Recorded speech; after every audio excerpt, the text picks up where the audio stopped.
2000 ပေါင်အလေးချိန်ရှိပြီးချွေးတစ်စက်မှမပြန်ပဲတင့်ကိုအလွယ်တကူကြော်တက်နိုင်တဲ့တရိတ်ဆန်တစ်ကောင်နဲ့မျက်နှာချင်းဆိုင်ကြုံတွေ့ရမယ်ဆိုရင်ဘယ်လိုနေမလဲဒါကတော့မြောက်အမေရိကမှာအနည်းအရှိဆုံးတရိတ်ဆန်တွေကတစ်ကောင်ဖြစ်တဲ့ American Bison American Bison ပဲဖြစ်ပါတယ်သူတို့ဟာတိုက်ကြီးပေါ်ကတခြားတောတိုင်းတို့တိုက်တရဝါတွေထက်နှစ်စဉ်လူတွေကိုဒဏ်ရာရစေမှုပုံမှုဖြစ်ပွားစေပါတယ်ဒါပေမဲ့အရင်ကဒီလောက်ရှားပါတာမျိုးမဟုတ်ခဲ့ပါဘူးလွန်ခဲ့တဲ့ထောင်ပေါင်းများစွာက Bison အကောင်ရေတန်း30ကနေ60အထိဟာမြောက်အမေရိကရဲ့မြက်ခင်းပြင်တွေမှာကျင်းလဲကျဆားခဲ့ကြပြီးဂေဟစနစ်တစ်ခုလုံးကိုပုံဖော်ပေးခဲ့ပါတယ်19ရာစုမှာတော့အမဲလိုက်မှုတွေကြောင့်ဒီမျိုးစိတ်ဟာမျိုးတန်းလူနီးပါးဖြစ်ခဲ့ပြီးအကောင်ရေအနှဲငယ်ပဲကြန့်ရှိတော့တဲ့အထိဖြစ်ခဲ့ပါတယ်ဒါပေမဲ့ထိမ့်သိမ်းဆောင်ရှောက်မှုတွေကြောင့် American Bison ဟာတမိုင်းတစ်လျှောက်အကောင်ဆုံးတောရိုင်းတရိတ်ဆန်တွေပြန်လည်ဥမော့လာတဲ့အဖြစ်အပျက်တွေတဲကတစ်ခုဖြစ်လာခဲ့ပါတယ်သူ့ရဲ့ငြိမ်းချမ်းပုံပေါက်တဲ့အသွင်ပြင်ကိုကြည့်ပြီးတော့အထင်မမှားလိုက်ပါ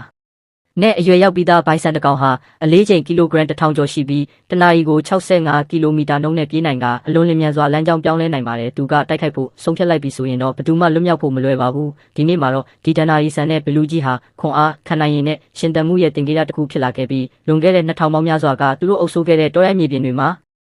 တဖန်ပြန်လဲကျင်းလဲကျဆားနေပါပြီ